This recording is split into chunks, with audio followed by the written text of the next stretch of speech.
Hey guys, welcome back to Road Hard Restorations.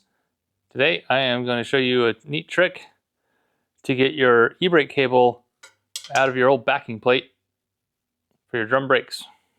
So in order to get these out, you have to push all of these in at the same time.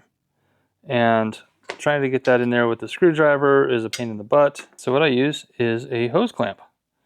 And when you slide it on here, sometimes you need to turn it over so it's the right orientation so you can actually get your tool on here.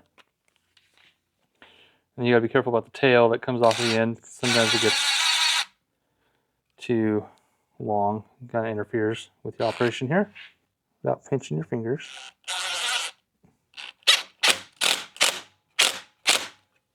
So you don't want it all the way down at the bottom because you want it to be able to slip this through the hole. Wiggle this down.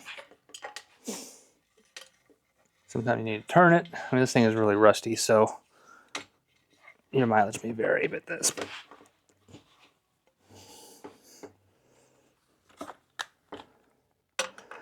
loosen it up.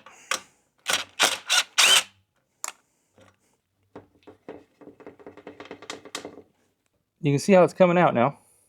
Sometimes you just got to wiggle it a lot, and I am just at a really bad angle for this. Trying to get the camera on there. And maybe a little persuasion here. There you go. Yeah, this thing's just really rusty. But something that's not all rusted out should come out nice and easy. But there we go. That's how I do it.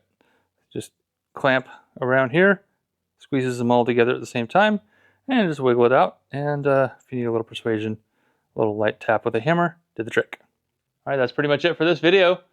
Now these will clean up and store a lot easier without those cables hanging off of them. And thanks for watching, and we'll see you in the next one.